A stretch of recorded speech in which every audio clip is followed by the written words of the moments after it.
Hey guys, Gore here, and welcome back to the channel. In my last video, I covered everything I thought new players would benefit from knowing as they jump into their first few games of Squad. Today, we're doing a follow-up to that guide and progressing on to the intermediate level. This will be meant for those that have gotten a solid grasp on Squad and are looking for the tools and mechanics to take their game to the next level and form good in-game habits moving forward. If you enjoyed this video, drop it a like, subscribe for more future Squad videos, and let me know in the comments below how many hours you have in Squad and what tips you found the most helpful. I do also stream a lot of Squad over on Twitch, so if you're looking to get a question answered or just want to see some gameplay, come check it out. Link will be down in the description below. Now let's get into the video. So most of what I've got for you today is different gameplay aspects that I see a lot of the player base either doing incorrectly or not doing at all. These are going to be in no specific order, so I do recommend watching all the way through even if you find one of the tips unhelpful or nothing new. I'll make timestamps for the video if you're looking to skip forward to a specific tip. I'll be touching on several aspects of shooting, player movement, flanking, and general gameplay mechanics. All the tips in this video are going to be pertaining to infantry gameplay.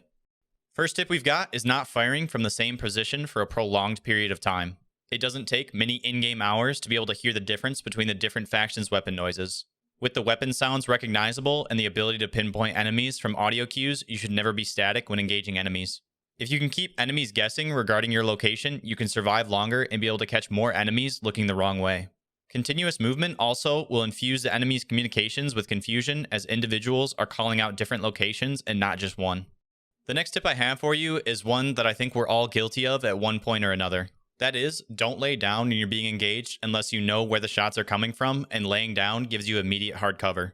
If you don't have immediate hard cover, keep moving. It is substantially harder to hit a moving target at range compared to a stationary one. In almost every round I play, I'll engage someone several hundred meters away, and they'll drop to the ground in the open like a sack of potatoes, giving me the time to line up my shot and aim at a stationary target. By continuing to move after being shot, you will not only raise the likelihood of surviving, but also force the enemy to fire more rounds, allowing you or a teammate to spot and eliminate the target. There are a few variables to this strategy. The first being the distance your enemy is engaging you from. If it's closer than 100 meters and you don't have immediate cover, it's best to try to engage the enemy that is shooting you in hopes of either killing the enemy, hitting him and forcing him to bandage, or suppressing him enough that he can't hit a follow-up shot or decides to get into cover. At longer ranges, when engaged, keep your movement sporadic and don't run in a straight line. I will typically use my A and D key to strafe while sprinting while also looking from side to side to make a larger serpentine movement. Don't try to run forever. Locate the nearest hard cover and make it there. The best kind to get into is cover that will allow you to move a good distance unseen, that way your enemy or enemies don't know where you'll reappear. Another bad habit that every player to ever touch Squad has done is immediately bandaging after being shot. Often, waiting to bandage can give you a leg up in the enemy player or team. You can use this time when you would be bandaging to change positions or make a move to eliminate the enemy that shot you. I have a full video on waiting to bandage that I recommend you watch that I'll leave a link to in the description. It's about 4 minutes long and it covers in more detail how long you can wait to bandage before bleeding out, what the visual indicators there are, and the strategies behind waiting to bandage. Something that drives me a bit insane in Squad is when friendlies drop down on their downed teammate's body to revive them before ever asking where they were hit from or taking a minute to make sure they won't suffer the same fate. Plain and simple, clear the threats before you try to revive downed teammates. If one of your friendlies just died, chances are the enemy is close by or in a position to take out additional friendlies. The bleed out timers in Squad are several minutes long, so you can take your time and eliminate the threat or ensure the area is safe before you compromise yourself and attempt the revive. There are some variables to this that you must decide upon by using your better judgment. If you don't think you'll win the engagement and having another gun in the fight makes you more confident, go for the revive or try to drag your friendly to safety and then revive. On the flip side, if you down an enemy player in an exposed location, one of their teammates will likely try to revive them. You can use down bodies as bait to attract more players. Many times, the player that goes for the revive is a medic, so downing the reviver eliminates one more medic from the enemy's attack or defense, leaving them at a further disadvantage. Something I think a lot of players get wrong in Squad is their use of smoke grenades. Too often, I see players throwing smoke onto their own position to get teammates up or achieve some level of concealment. When using smokes, you want to smoke out the enemy's position rather than your own. When you smoke out your own position, you give the enemy team a chance to close the distance with you and maneuver without your team being able to see.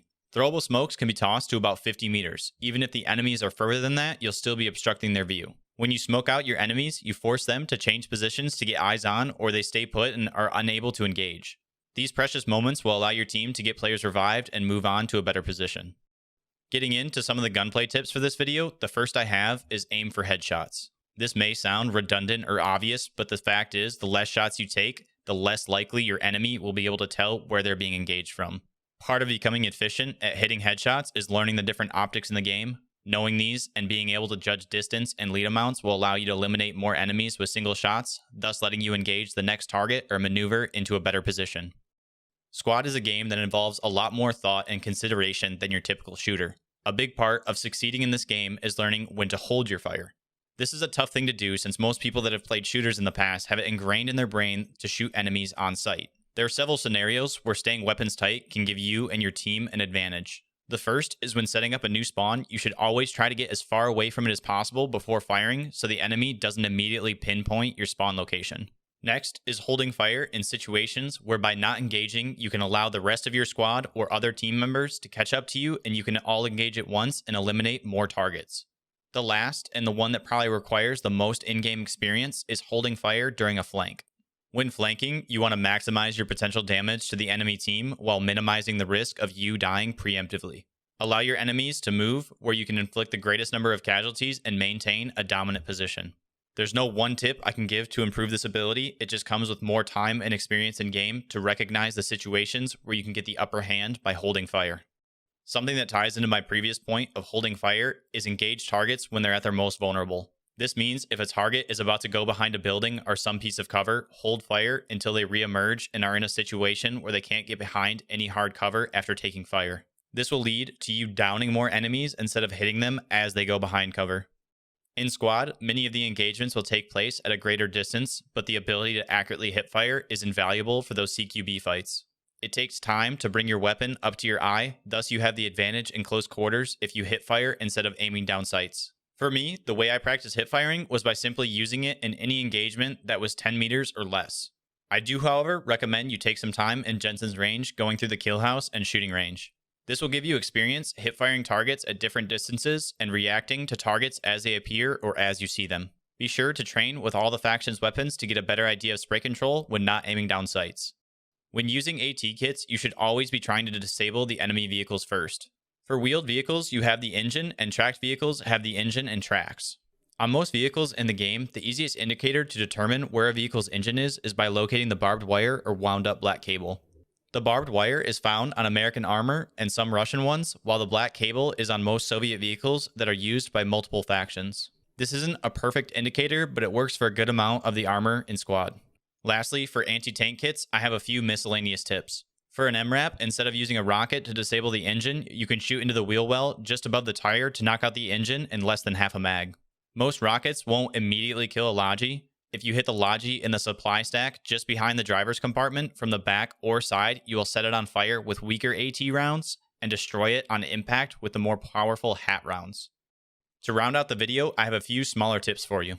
First is that you can survive any height of fall if you mantle something on your way to the ground. It takes some practice to be able to line it up, but with this, you can use rooftops to flank your enemies vertically or get off buildings as quickly as possible. And lastly, if a medic is healing you, please don't stare at him. He's not the danger.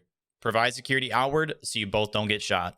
Anyways, that's it for me, guys. I hope you found this video helpful and it ushers you on your way to becoming a better squad player. If you made it this far in the video, consider leaving it a like and subscribing to the channel for more future squad videos. Thanks for watching. Until next time, I'm out.